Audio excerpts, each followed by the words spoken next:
Hey guys, thank you for tuning in. Welcome to episode 9 of the Milton James podcast. And I really am grateful and happy to bring to you guys Mrs. Susan Heller from South Florida. Susan Heller, how are you today? I am great, thanks, Milton. How are you? Man, I'm so excited. We have a living legend. Us coming to a Mike Ferry retreat. We always hear about this lady who's killing it. She's always front row. Mike shouts her out. And I just wanted to see what's the hype about. Who is Now, Susan Heller? Milton, thank you so much for inviting me, and I'm more than happy to be here and share, and I'm honored. I'm a real estate broker. I've been in the business Yeah. for 33 years. Wow. I started in Philadelphia. I used to own a big Century 21 office. I bought and sold and fixed and flipped properties and trained a lot of agents. And I decided I was coming to Florida, and I didn't want to train agents anymore. I was never going to have another brokerage. And I just wanted to sell because I love it and it's what I do best. So I'm in the Southwest Florida market, Naples, Bonita Springs, Estero, and Fort Myers. And I love referrals. So I now own Remax Action, and I have a very powerful team that works with me. It's a small, tight knit group, and we work very well together. And I am a prospector. I love to prospect. I'm one of those people that Mike says are really sick and crazy that we enjoy the phone. And I know there are a few others like me on this call. Like a It hunter. works. What? I am a hunter. You're a hunter, and so you're from Philadelphia. Let's talk about that for a second. You're an Eagles fan. Die hard. Went Okay, to well I'm a both Super Cowboys Bowls fan. and the parade. Ex-season ticket holder. I bleed green, yes. And hungry Got it. dogs run faster, they say. So I like to stay That- hungry. yeah, yeah. Is that what makes it fun being an Eagle fan for so long? Well, Milton, I prefer to be a winner all the time. And unfortunately, the Eagles can't keep that up. But I think, I think it kind of where we're from does give us a bit of our personality and our culture. And being Yeah. from Philadelphia, I've got a bit of an edge. I'm tell it like it is. I'm straightforward. I have thick skin and I really love people. I enjoy talking to people and helping people. And I'm very friendly and outgoing. So I think my upbringing and where I'm from has served me well. I joke with clients, I say I've got the up north work ethic. And, a lot of people in my area are retired. The sun calls them. They like to go golfing, boating, beaching, and I go to work. So, we're all dressed professionally. I'm in a suit today, and as Mike Ferry tells us, we get up and we go to work. And I am so grateful that I have the opportunity to do that. And I can work from anywhere. I work while I'm at retreats. I work if I'm traveling. My friends and family know that if you're going to invite me, I'll probably spend some time working, but it pays off. And Wow. So luckily, hard I love it. work, hard Yes, work. So a lot of us know you as a top agent, and so how long did you say you were in business? 33 years. Wow. Okay. Well, I'm not going to tell you how old I am. That's awesome. Good for you. And so, how did you get started? Like, what was it in the beginning? Year 1 through 5, let's say, in which you started really getting the game. Like, you really got a grip of producing. I've always been a phone person. I've always been talkative, and I think I'm a natural born salesperson, although I've certainly refined my skills over the years with the help of Mike Ferry and a lot of other top agents that we share. And that's what's so great about our group. Um, as in high school, my part-time job was telemarketing, telephone interviewing. So I, I was a kid when I started on the phones. And I think that gave me the confidence to be on the phones. I have no fear. What's the worst that will happen? They hang up on me. Next. And Mike tells us, how much do we make per no? It gets us closer to the yes. So if I look at every no, well, the faster you tell me no, the faster I move on to the next call, more contacts, more appointments. So I don't have a fear of rejection. And I think in the first 5 years, it served me well because I would get on the phone, I would prospect. And I started in the business 33 years ago. I was about 5 years old. So I got on the phone and I called and I called and I called. And, I would go out. I would go out day, night, and weekend. And in that market in Philadelphia, people work during the day. So I had to see them when they were available. And it gave me that work ethic that I'll do whatever is necessary. And I really enjoyed buyers at the time.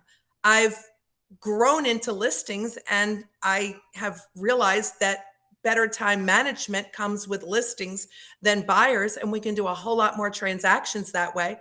And I love listings. So the first 5 years, I started part time.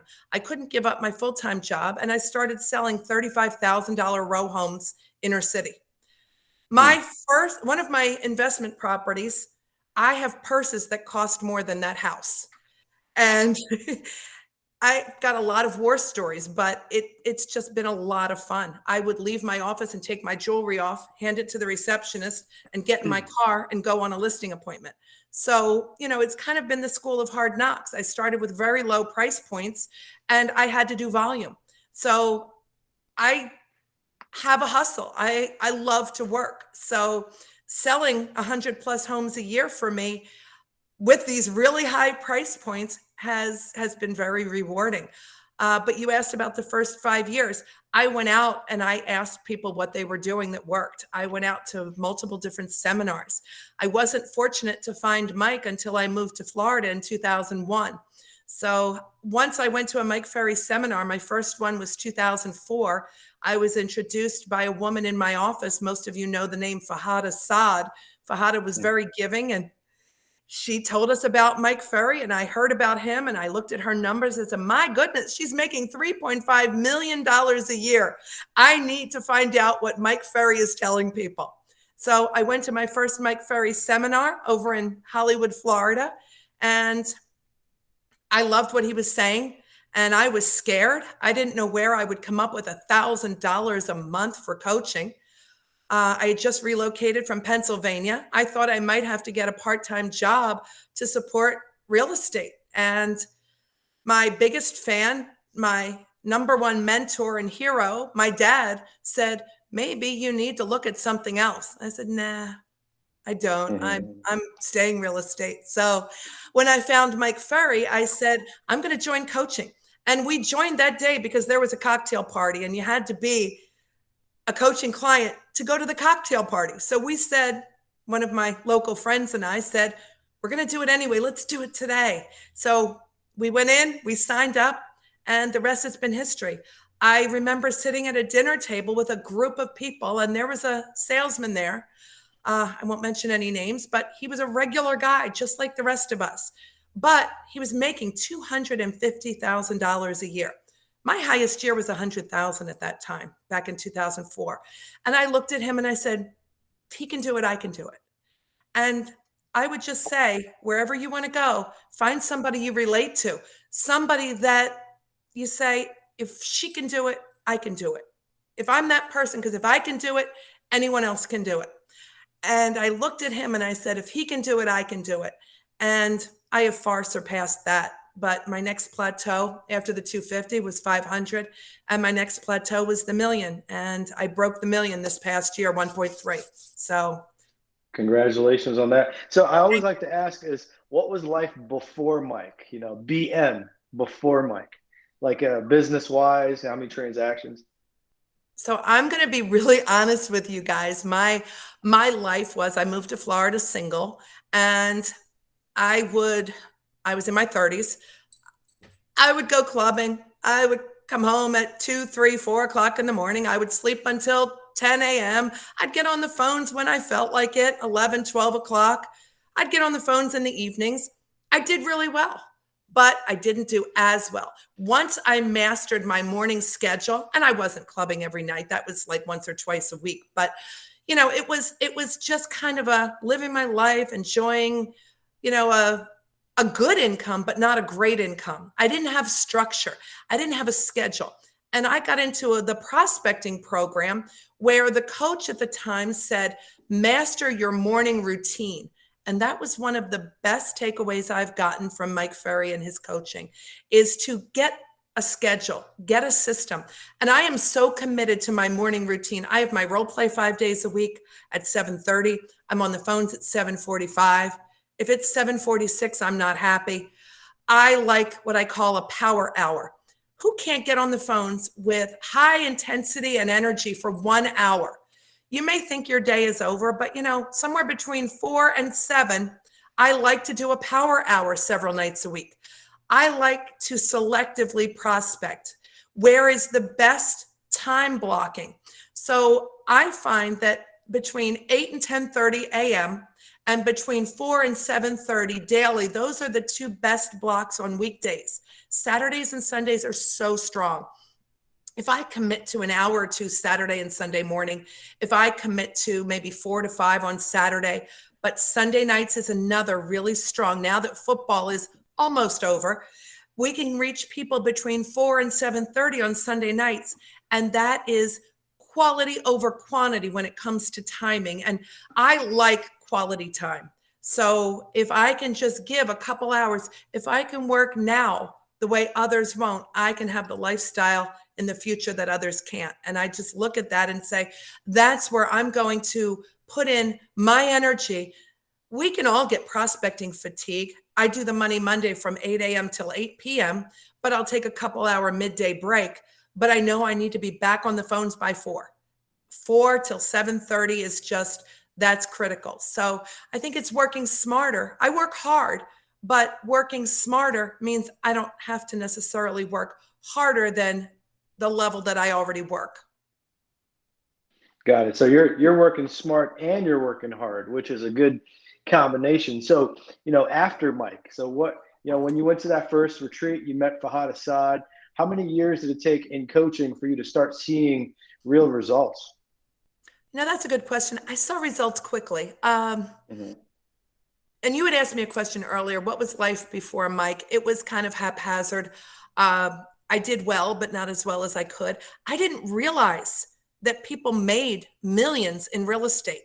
When you're a big fish, small pond, you kind of think, oh, I've arrived. I'm at 100, $200,000, and there really isn't much more than that. Life after Mike, I'm a member of the Think Big group, expanding your mind with Mike, showing, what we're capable of, talking to someone that, is highly successful and also highly relatable was so important. We go to these dinners and, sit next to the person that makes you uncomfortable because that's the person we can learn from. The other thing was just being coachable. You asked about getting started with Mike. My first year with Mike, I more than doubled my income because I was so coachable. I listened, I changed, I grew, I was focused. Um, if I would have a bad day, it didn't become a bad week or a bad month, or worse, a bad year. I went through a bad breakup that year, and my coach said to me, Susan, I coach a woman whose husband is dying of cancer. You know what I tell her? Regardless of what happens, do you still have to make money? She said, yes. Get up and go to work. And no matter what happens in my life, I still need to make money. So I get up and go to work. That's I take awesome. time off, but scheduling the time off and scheduling the time on has been critical. It's been so important because we all need to recharge our batteries. Got it. So on a day, let's say you get up, because I'm hearing you say you're a powerful prospector, you're a hunter. But at the end of the day, you're human, right? So on those days when you don't feel like it, the low days, how do you handle that? How do you break through that? Uh, I get on and do it anyway. If, for example, I lost both of my parents and I didn't feel like prospecting then. So if there are days that you're really feeling sad or blue or something has happened, maybe you take the day off. Maybe you take 2 days off and, you allow yourself the kindness that you would give to any other friend. You treat yourself well. Maybe you go to the beach or you get a massage. I don't want to burn bridges and talk to people when I'm feeling funky. So there are things I do to snap out of it. I plug into my groups, my masterminds. I can call any number of people and say, hey, tell me something good.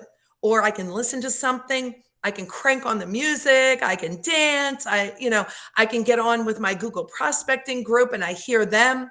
And if I'm not on, they are texting me. So, it's a matter of just, again, plugging in and What does it take to get that smile on your face? Fake it till you feel it. And there are many days that, I usually feel it. I don't have a lot of down days because I've learned how to bring myself up. And I do get excited about prospecting. I'm lucky that I enjoy it, but I think I've also convinced myself that I enjoy it, and the rewards are what I enjoy. I have connected the dots between my prospecting and my income or my goals. And that's another Fajada quote. Yeah, actually, I think Mike quotes her in the system that he sends out to all of us. How do you handle slumps? I minimize them. I will do the things that we just talked about. If I'm having a slump, I will call someone that I know I can talk about it with. I call someone really positive. I would call a Milton James. I would call, Mary Hamilton. I've got my mastermind groups. I would talk to my coach about it. I would call Mike about it. We have Mike's cell phone. We can call Mike anytime. We should be utilizing that because Mike has a very understanding side. So if you're going through something, a life changing event, Mike will be understanding. He'll be empathetic, and then he'll kick your ass and say, go to work. And that's what we need. It's a matter of we're all human and we all go through those things. But I know going to watch the sunset, and I'm fortunate I can drive 15 minutes to watch the sunset on the beach. But maybe it's the music. Maybe it's the people we spend a day with. Maybe it's going to church. I go to church. I watch church virtually. Maybe I need to read a book. Maybe I need to do 4 or 5 of those things. Gratitude to me is one of my most powerful tools. And we are all so blessed. We have so much to be grateful for. And when I was going through grief, instead of counting sheep in the middle of the night when I couldn't sleep, I counted gratitudes. Sometimes it was 10, sometimes 20. But what am I grateful for? And I'm grateful that I'm breathing. I'm grateful that I have this group here. I'm grateful that I have Mike Ferry. I'm grateful for my cats. I'm grateful for my home. I'm grateful for my clients. I mean, we can rattle them all off. The sunshine state that most of us live in. I mean, Yeah. the markets that we have, the skills we have, it's so much. And it just makes me happy and smile just thinking about it and talking about it. So Yeah, and we're grateful for you even talking to us about this because our group, we designed it, to during COVID because prospecting is very lonely. And so we have the National Prospectors Group, which is a free accountability group. And there's a lot of agents in there that are brand new. Maybe they're struggling. What would you say to an agent who is having some money challenges? Obviously, slumps happen for seasoned agents like yourself, but let's say an agent in our group are running out of money. Maybe the lights got shut off. What would you say to an agent at your office or your company who are going through that type of situation? I guess first I would say we've all been there. Most of us have been there. And just have faith in yourself and reach out to the people that you know and trust, the people in this group. Just keep doing it. I have an agent on my team that was going through the same thing. And I said, I've never seen anyone work harder and have less results. But he just wrote 2 deals last week. He's writing 2 deals today. It's coming full circle for him. And it's because he still got up every morning. He still did what he needed to do. When you go to the gym and you've got 100 pounds to lose, do you lose it in the first week? No. Or do you keep going? Do you keep eating healthy? Do you keep doing the things that you need to do? And that's the difference. One thing that I didn't mention when you asked about a slump, but when you're talking about COVID groups, one of my other groups, Mark Diaz, Zach Bear, some other people in that group, we all practiced laughter.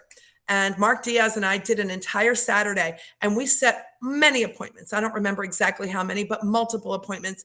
And one of us would set an appointment, the other would get going. And it was just the 2 of us. And we told Mike about it. He did an email about it, but we kept telling jokes. We kept laughing. We kept making fun of the scenarios. Prospecting with wine is another thing, but not too much. It's like We're gonna that have to power start hour. that. What's that? We're gonna have to start that at our group. It's kind of like in that evening thing, but the other thing is an accountability buddy or 2 or 3 or 5. Matt Starsick in California. Matt would text me on a Sunday afternoon, power hour. when I see that text, if I don't have any specific plans, I can't say no. And, sometimes we'd have a glass of wine while we're prospecting and just, it cuts the edge, and we'll laugh. If somebody's mean, oh, that nice man forgot to say goodbye. Let me call back. I had one yesterday that did it, and I set a listing appointment. I called back. I said, I am so sorry. We must have been cut off. I'm on a cell phone. I don't know what happened, but I was just asking. So, where are you going to move when you sell this house? And it happens. It works. They typically will not hang up on you twice. And what's the worst that happens? Then you delete them. I delete them. You might call them 3 times and get an appointment then. But, it's just having fun with it. Keep it fun. Keep it light. And when you don't have money, you're right, Milton, it's harder to have fun without money. But the more fun you have, the more money you'll get, and the faster it will come. And just keep doing it. It works. Look at all these success stories. Look at all the people that follow Mike, and look at Mike's advice. Mike wouldn't be so successful if the advice he was giving wasn't working. We wouldn't come and follow year after year, 10, 20, 30 years people follow Mike. It's because it works. 100%. I'm with you. He's created so many powerful people like yourself. We've had a lot of great agents on here, and the one thing we all have in common is the relationship with Mike. And now we're talking, a lot. He's been talking about leadership and teams. I noticed you own your own Remax, correct? I do, Milton, and I do own it by default. By default. Okay. I worked for several brokers that closed their doors or sold out. And when I left Philadelphia, I swore I would never, ever, ever, ever own a brokerage again. But when the manager called me and said, we're selling the Bonita office, do you want to buy the franchise? I had mixed emotions. And I said, well, what are you doing about the Naples? She said, do you want to buy both? I said, well, if I'm going to buy one, I want both. So she called me back and I said, I'd rather work for myself than another broker. Let me think about this. I called Mike. He said, no, Susan, no, absolutely not. Have you lost your mind? No. And I thought about it, and I told him the reasons I was considering it. And he said, keep it small. Don't go recruiting a lot of agents. And I reached out to Neil Schwartz, and he said, no, don't do it. And I did it anyway. And I kept it really, really, really, really small, like me, small, one agent, small, boutique, small. And I locked the door. I didn't let the other agents in. And then an agent said, well, I know you've got a lot of listings. Would you consider, what are you doing with your buyers? And I said, all right, you're experienced. Come on in. And she's 100% agent. She pays me a fee, traditional Remax. And then another agent came in. And then Remax said, you don't have enough agents. You need to increase your head count or pay per month, per agent. And I thought, well, I spoke to my coach, Tony Smith, and Tony said, Susan, no, don't bring agents in. Just write the check. Okay, I've got 2 agents plus myself. All right, so then I'll cut a check for 17 agents times 265. Tony said, yes, do that. I said, okay.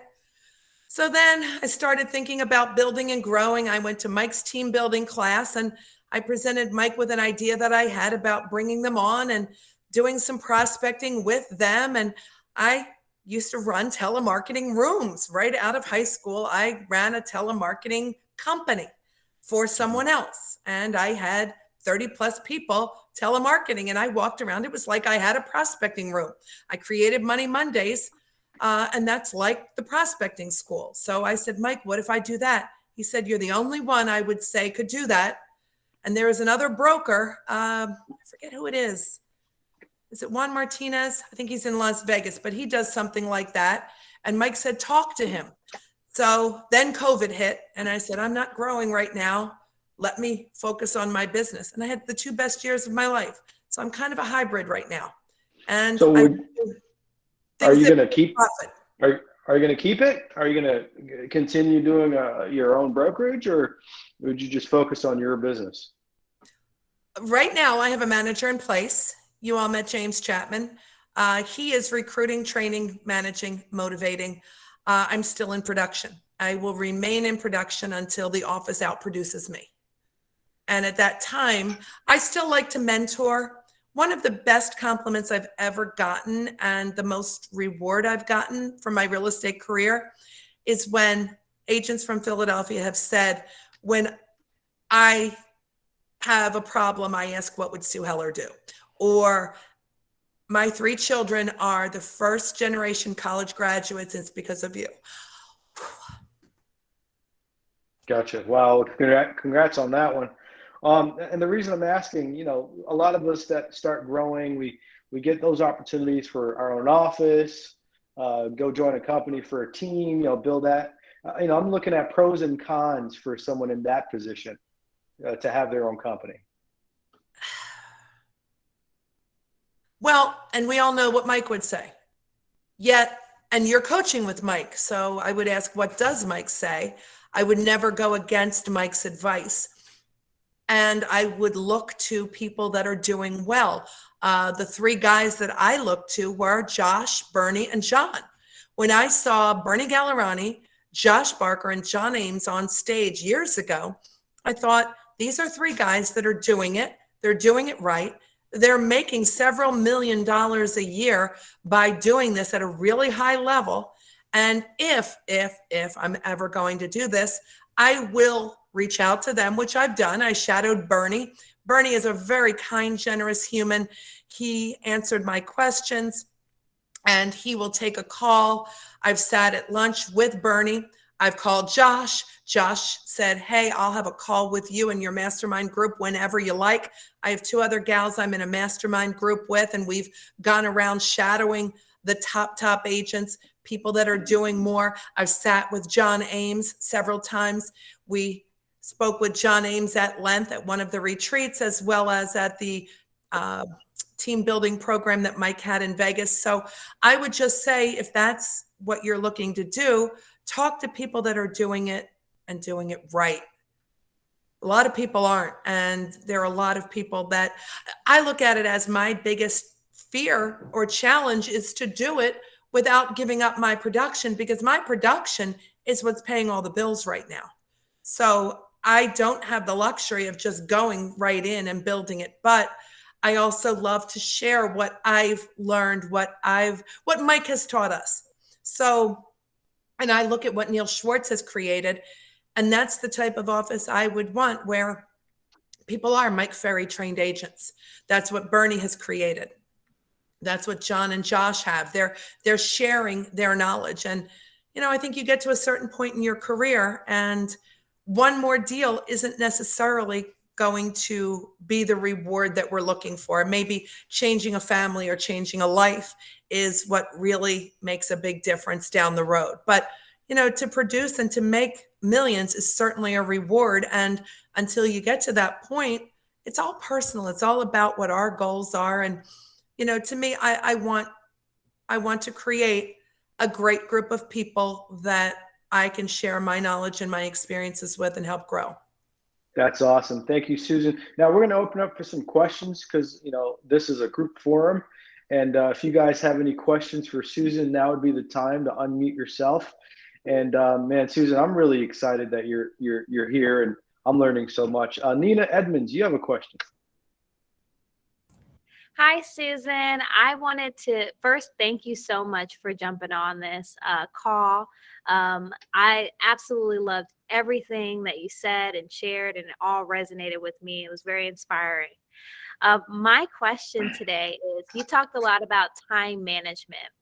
As a growing agent, yes, the morning schedule is really important, right? But sometimes I get a little confused with, once you set all these appointments, right? I'll go a day where I might set 3 listing appointments, and I'm overwhelmed because I'm like, oh my gosh, now I have to do the CMAs for them. Now I have to figure out how to get them. What's your process once you set the listing appointments? What does that process look like, I guess, for you to get ready for those appointments you've set? So first, Nina, thank you so much for your kind words. It's great to meet everybody on this call, the names that I've seen and heard in our group, but haven't spoken to one-on-one. So at what point in your career are you? Because that is different. Right now, today, I'm doing something completely different than what I was doing a year ago. And what I was doing a year ago isn't what I was doing in my first year or 2. Do you have an assistant? No, not yet. Best piece of advice I ever got in my career was from a man named John Griffin. I bought my first house from him before I was in real estate.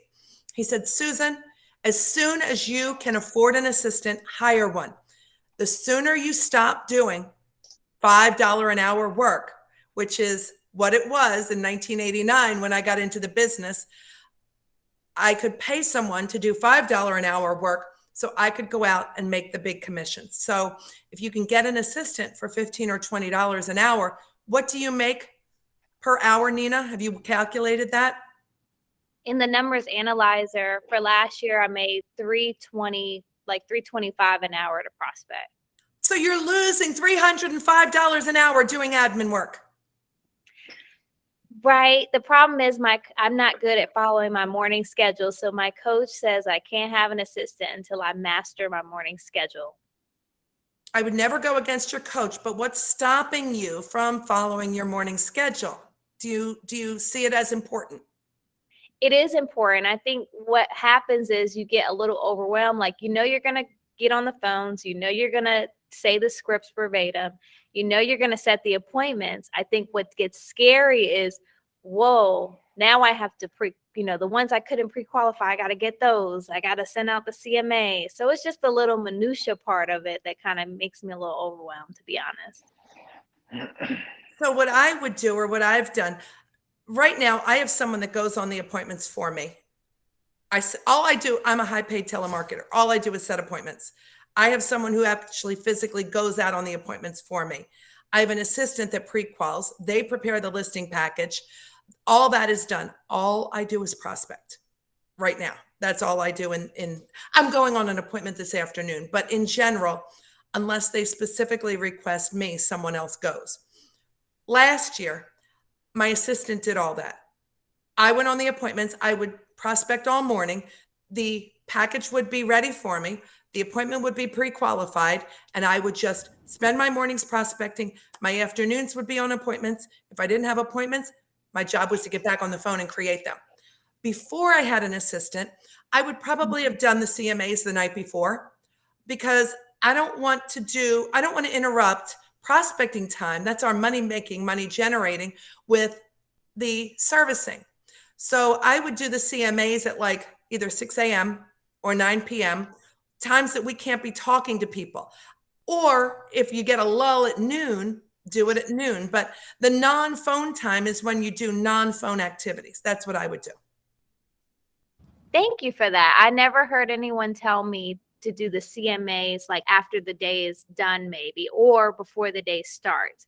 Because I try to cram it in the middle of the day, and things are already going crazy. So sometimes. And you don't want to find yourself running late. You don't want to interrupt your prospecting time. So, to me, you can send emails. You can't call people, but you can send emails at midnight if you like. Mm-hmm. And just let them know. It'll be in your, look for my email. It'll be in your email by tomorrow morning at 8 or by 9 a.m., whatever you like to do. If you're a night person or a morning person, but there are 24 hours in the day. There are only a certain time blocks for prospecting. Don't let anything interfere with your prospecting. That was one of the key points I got, a lesson I learned from the prospecting program. Thank you. Sure, anytime. Mr. Hudson, you have a question. Go ahead, unmute yourself. Susan, thank you so much for being here with us and enlightening us with all of that great information.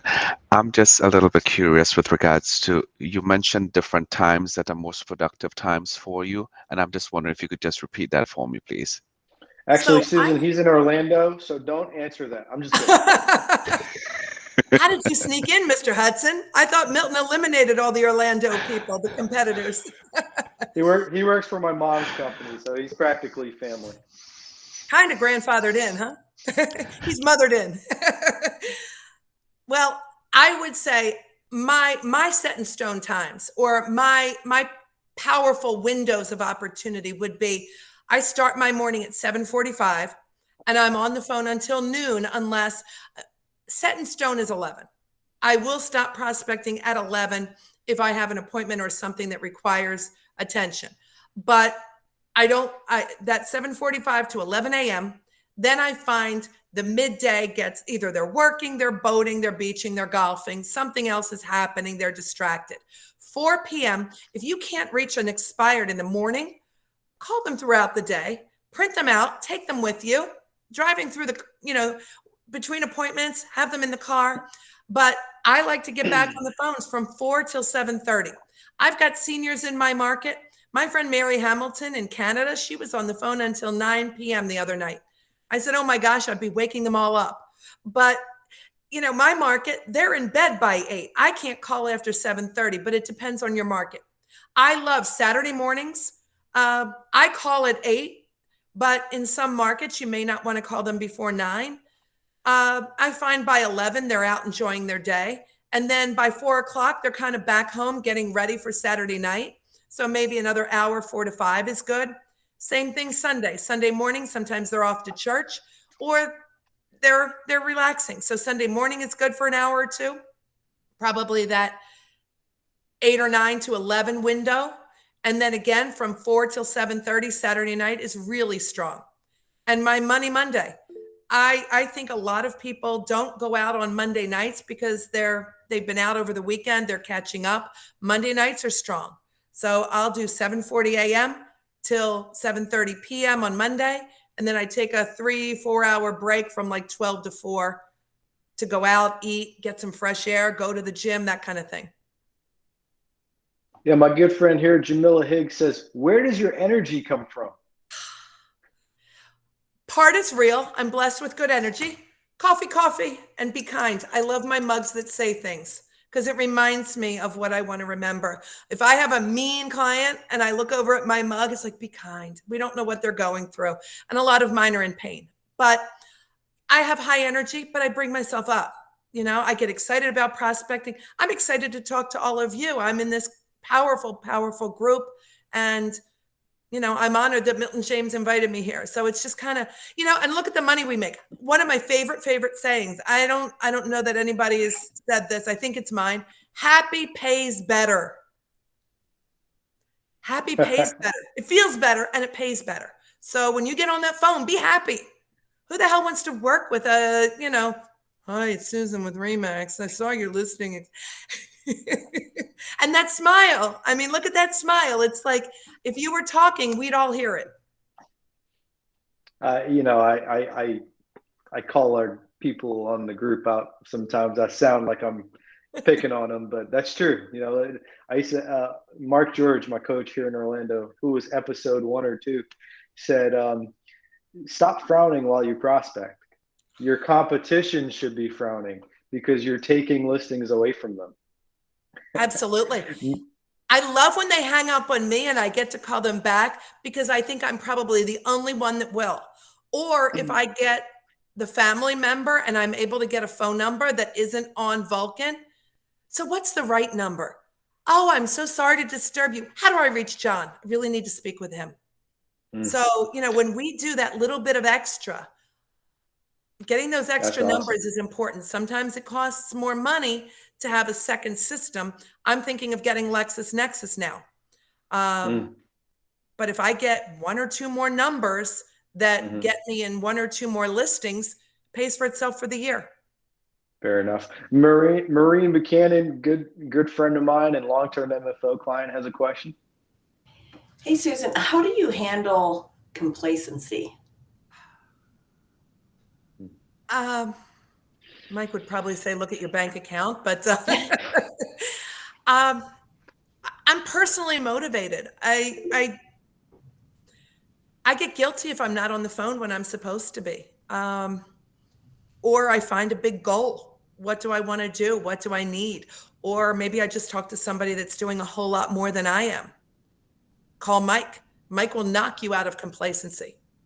All right. Thank you. Sure.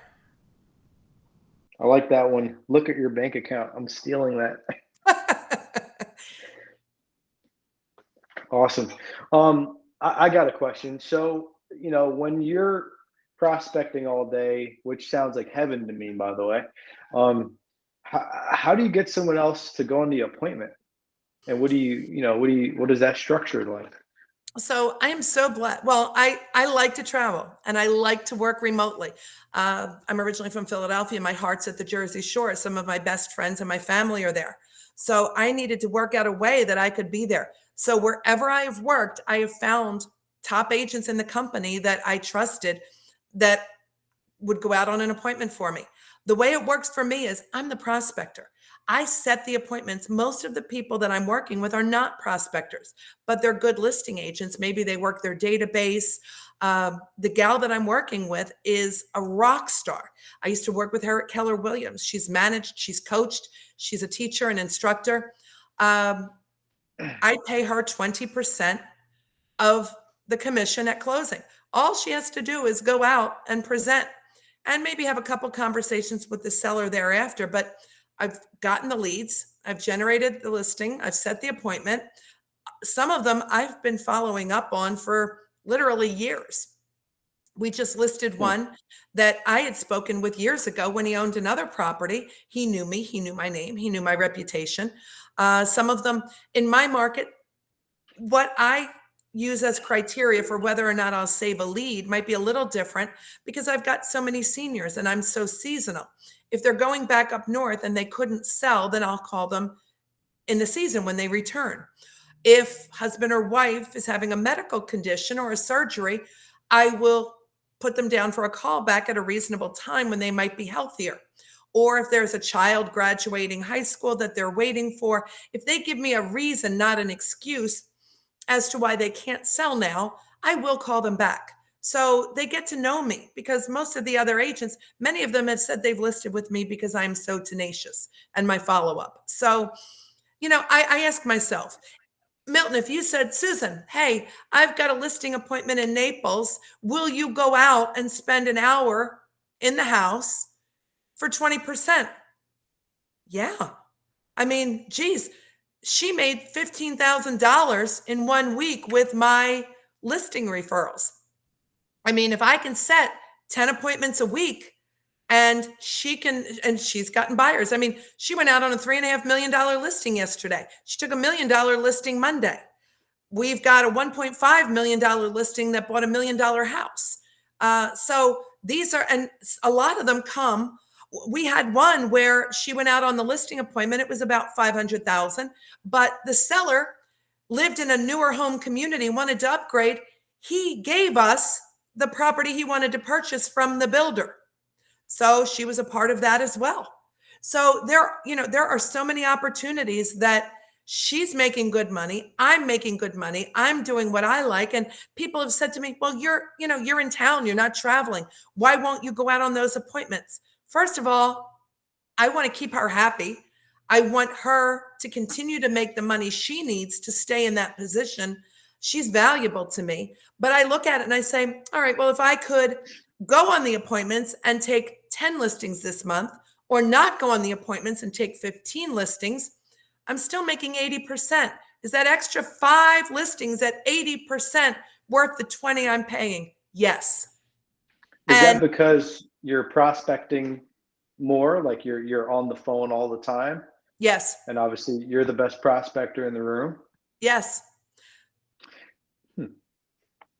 It's kind of like, you're blowing my mind right now. This is totally my question. So you're we talk about an ISA model, right? We get a couple telemarketers and then we go to the appointments. This is completely different than I've ever heard. Because I've been doing this for a long time. But, for example, some of the other team leaders or business owners, they have taken themselves out. I could replace myself with ISAs that are doing the lead follow-up and then have the person going out on the appointments. And then I'm either recruiting or I'm managing or I'm building or I'm doing sales meetings. So that's my next step. But this Is works that now. that was the last question, what's the next step? So just replacing the prospecting portion of it? I will never completely replace the prospecting. At least I don't think I will at this point. How would the hunter have her drive full? That's, I still need to Let's go hunt. snatch the headset off of. What are you saying to him? Well, But it was pointed out to me that if I have an agent on my team that I can make 50, 100, $150,000 a year from, year after year, if that agent stays for 5 years and I make 100,000 a year, there's $500,000 I've made from that agent. Where is that one listing that I'm going to make $500,000 from? It's not out there. Even if I make the $100,000, I'm not making $100,000 on most of my listings, even 50,000. So when I looked at that, I thought, where is my time best spent? When you say that, are you saying that in reference to a buyer's agent or that agent going on those appointments for you? The buyer's agent. Okay, so then how do you get 100K plus out of a buyer's agent every year? Well, I'm they just have to be winging these at producing. you. They have to be producing. You know, the goal would be a minimum of 2 deals per month in their first year and 3 deals per month in the second year. And I have a whole other program that I'm offering to buyer agents where we're training, coaching, mentoring, providing salary, and keeping the lion's share of the commission. They're getting a much smaller commission because they're on salary. Got it. So year 1, 2 deals a month. Year 3 or year 2 plus is 3 deals a month minimum. That's where we want to be. Now, again, if we're making profit, I mean, 2 deals a month, if we're looking at an average commission of 500,000, sale price 500,000. But if we had an agent that came in with a database of, $1 million plus listings, the minimum would be a little different for that agent. So it's really on a case by case basis. And if an agent is new and working very hard, if we're in a challenging market, if that agent is bringing in a lot of listing referrals, there are different compensating factors, but that's kind of a general rule of thumb. Got it. Any other questions? Nina, you had another question? Yes. So, as a super, super experienced prospector, one of the things that I know some of like the people that I talk to is always the lead follow up. I'd like to know, are you using a dialer or are you hand dialing? And then how are you managing or incubating all of these leads that have for so long? I use Mojo. I have a 3-line dialer.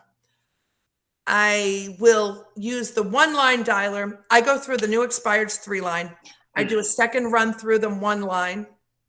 And then I do my lead follow-up. I use the calendar on Mojo. If you say to me, hey, I'm going to be in town next Thursday. I'm going to call you Monday. Say, Nina, are you still going to be in town on Thursday? When can we meet? Want to set something up for Friday? I'm going to want to call you on a specific date. Monday, I work a lot of hours. So most of my follow-up calls go in Mondays. I will set most of them on Monday calendar. Then I set up my Mojo with weeks where it's not as specific. You say, call me the second week of the month. I put you in for the second week of the month. And then I have months where I just throw a lot of leads in a month. So, and I just cycle through those calls. On Monday, I always start every day with expireds. Then I may go to the calendar. I may go to the week 2 group, and then I may go to the Februaries. But in the beginning of the month, I work a lot of hours on the 31st and the 1st. And on the 31st, I'll call, wow, we spoke. I know you said to call you in February. Nina, can you believe it's already February? What are your plans? When are you back? Those kind of things. So I'll just do the lead follow-up through those different groups or funnels in the Mojo. And sometimes I'll print things if I'm getting in the car. If you say, call me around 4, I'll print it out so I remember when I'm between appointments. Thank you. Sure. Thank you, Susan. Wilfredo Sierra, he has a question. He says, are there times where you don't get any leads for days from calling? Honestly, no. When you say define a lead, I guess. Are you an appointment? I can go for days without getting an appointment. Thank God, not too many. But I've been doing this a long time and I have a lot of leads that I'm following up on. That's one thing that this new agent had pointed out. He said, wow, I've been in the business. This is my second season. I'm starting to get people that put it on hold and came back. So he's seeing the results of all his efforts over the last year. So it's a similar thing that I have years of leads. Mike would kill me if he heard me say that, but people that have put it on hold for one reason or another. People didn't want to show it with COVID. I've got a lot of seniors. I understand. So, I would put people in a COVID group that when it seemed to lift, or how are you feeling? So what was the question so I can answer it correctly if I have it? I think what he's saying is, like, those days when you're a prospect and you're going and going and going and nothing's happening for a long time. A couple days where no one responded, no one said, yes, I want to meet with you. Yeah. So that's an appointment. And when they don't want to meet with me, I still look for the win. I can still have a win if I talk to Milton. He says, you know what, Susan, I'm up north. I'm skiing this week with my family. Can you call me on the 17th? I'll be back in town. I would try to set the appointment for the 18th. But if Milton says, no, I don't know my schedule, I don't even want to deal with it right now, call me. Call me that week. I didn't set an appointment, but I got a heck of a lead. That to me is a great lead. I can get excited about a really good lead. I have a great conversation with Nina, and she says, Susan, you know what? I'm just not ready. I'm burned out. I don't even want to talk about it. But when I'm ready, I will interview you. That's awesome, Nina. When can I call you? She tells me a month. I call her in 2 weeks. Jamila says, Susan, you know what? My kids are graduating this year. I'm not moving them in the middle of the school year. Call me in June. Great, Jamila. Why don't we do this? Why don't I call you in? I may tell her I'm going to do this, or I may not. I'll say, why don't I call you in April? Are you looking to get started in June, or are you looking to be closing in June? What if we list it now with a June closing? I can do an extended closing, or I can do a lease back for you, Jamila. Do either of those work for you? Why don't we meet and we'll talk about it further? So I really want to dig as deep as I can to set the appointment immediately. There's always something there. When we're talking to people that have to sell, or we're trying to sell, I may not be able to sell now. What's the next step? So we've got leads. We've all got leads. How can we make them callbacks? And I get excited about a callback. I got excited today. Two people gave me their email addresses that I can send my information. One of them was yelling at me.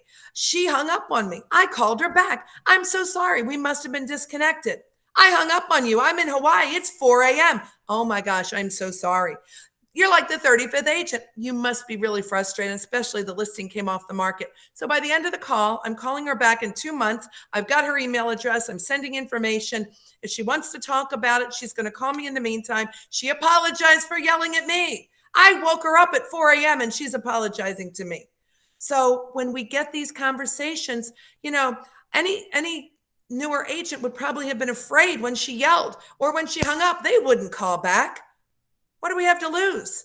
I'm probably the only one that called her back. I'm probably the only one that got her the email address, and the only one that's going to call in 2 months. So I'm excited about all that. So that's where, in answer to the gentleman's question, find a reason to get excited about what you've accomplished today. There is a win in your day. Look for it and find it and acknowledge it. Yeah, Mike always said that. Just look for the little wins. I got up. I got to the office. I got my coffee. I started on time. I ended on time. This guy picked up the phone. One of the things I learned from my previous coach is, I'd take the worst future appointment, Nina, over the best call me back. So they say, April. Okay, great. April 1st at 2 p.m. Well, call me then. Well, I'll call you at April 1st at 2 p.m. Fair enough. He said, yes. To me, that's an appointment.